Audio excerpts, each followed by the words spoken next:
এখন রাত্রি ভিডিওর টাইটেল থাম্বনেল দেখে বুঝতে পেরে গেছেন যে ভিডিওটা কী নিয়ে হতে চলেছে। আমি আজকে একটা জায়গায় যাচ্ছি, তা কোথায় যাচ্ছি সম্পূর্ণ ভিডিওটা দেখুন, তাহলে সব বুঝতে পারবেন।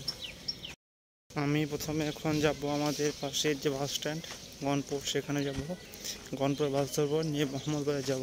মোহাম্মদবাড়ি থেকে বাস ধরবো, বহরমপুরে নামবো, বহরমপুরে ট্রেন ধরবো, তারপর গন্তব্যস্থলে পৌঁছাবো। ফাইনালি আমাদের গনপুর চলে এলাম, গনপুর থেকে বাস ধরবো। বাস থেকে নেমে বহরমপুর লাইনে যাচ্ছি হেঁটে হেঁটে, কারণ এই সাইডটা দেখলেন ওটা যাচ্ছে সিউড়ি, আর আমি এখন যাবো সাঁইথিয়া। অনেকক্ষণ অপেক্ষা করার পর আমাদের বাস চলে এলো। বাসের মধ্যে অনেক ভিড় থাকায় আমি বাসের ভিডিওটা করতে পারলাম না, এবং দেখতে দেখতে পৌঁছে গেলাম বহরমপুরে। বাসের মধ্যে অনেক ভিড় ঝঞ্ঝাট কাটিয়ে পৌঁছে গেলাম মুর্শিদাবাদের সদর শহর বহরমপুরে। স্টেট বাসের ডিপো থেকে চলে গেলাম বহরমপুর মোহনা বাস স্ট্যান্ডে, কারণ সেখানে আমার একটা বন্ধুর জন্য অপেক্ষা করতে হবে। যার জন্য অপেক্ষা করছিলাম বহরমপুরে, সে বন্ধুর সাথে দেখা হলো। এখন আমরা যাচ্ছি রেল স্টেশনের উদ্দেশ্যে। তারপর বন্ধুরার সাথে বহরমপুর শহরের মধ্যে হাঁটতে হাঁটতে যাচ্ছিলাম বহরমপুর কোর্ট স্টেশনের দিকে। যাওয়ার পথে দেখতে পেলাম সিপাহী বিদ্রোহের প্রথম শহীদ মঙ্গল পাণ্ডের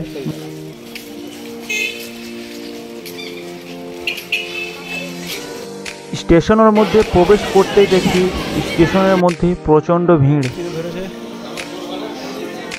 বহরমপুর স্টেশনে এসে টিকিট কাটা হয়ে গেল, এখন আমরা ট্রেনের অপেক্ষায় আছি। জানে একটু ভয় লাগছিল, কারণ সামনে বাসের মতো একই অবস্থা, এখানে প্রচণ্ড ভিড় থাকায় কোনো ভিডিও করতে পারলাম না। তারপর আমরা নেমে পড়লাম কৃষ্ণনগর সিটি জংশনের মধ্যে। এই কৃষ্ণনগর সিটি জংশন থেকে আমাদের গন্তব্যস্থলের দূরত্ব প্রায় 20 কিলোমিটারের কাছাকাছি, তাই আমরা একটু গিয়ে একটা টোটো ব্যবস্থা করলাম। টোটোতে চেপে কৃষ্ণনগর শহরের মধ্য দিয়ে কৃষ্ণনগর শহরের মধ্যে দিয়ে যেতে লাগলাম। কৃষ্ণনগর হলো নদিয়া জেলার সদর শহর। এখানে বিখ্যাত হচ্ছে মাটির পুতুল।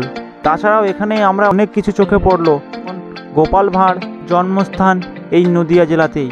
বন্ধুদের মধ্যে গল্প করতে করতে পৌঁছে গেলাম আমাদের গন্তব্যস্থলের মধ্যে।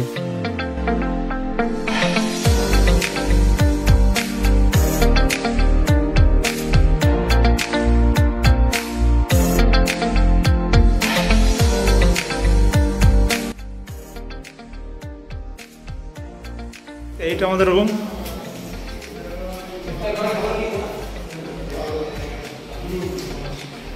এই যে ভাই, এটা ইফতার করেছে। ইফতার করছে নাকি? করো ইফতার করে।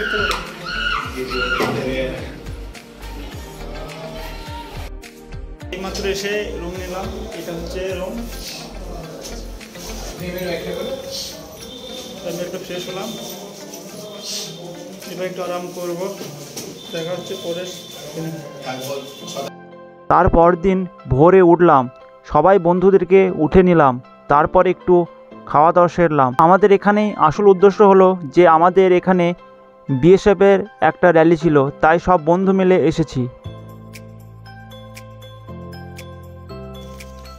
এখন রাত্রি 3টে বাজছে, আমরা র্যালির উদ্দেশ্যে গেলাম। সব বন্ধুরা সাথে আছে, দেখা হচ্ছে মাঠে। আন্ধার নিয়ে একটু বুঝতে পারছি। রাত্রে রাস্তার মধ্যে হাঁটতে হাঁটতে চোখে পড়লো আমাদের যেখানে মাঠ, সেই বিএসএফ ক্যাম্পটা। এখানে কোনো ভিডিও করার অ্যালাউ নাই, তাই আমরা লুকিয়ে একটু ভিডিও করলাম। আমরা এসে লাইন দিলাম, এসে দেখি কেউ নাই, কিন্তু কিছুক্ষণ পর অনেক ভিড় হয়ে গেল। এই ক্যাম্পের ভিতর ঢুকে দিলে আর কোনো ভিডিও করতে দিবে না। দুপুরে প্রায় 3টের সময় সবাই মাঠ কমপ্লিট করে বাইরে বেরিয়ে এলাম। তারপর রুমে গিয়ে ফ্রেশ হয়ে বন্ধুদের সাথে একটু বাজার দিয়ে গেলাম।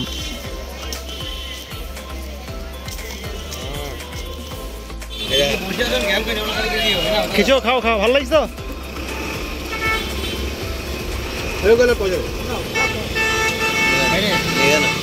নেন 10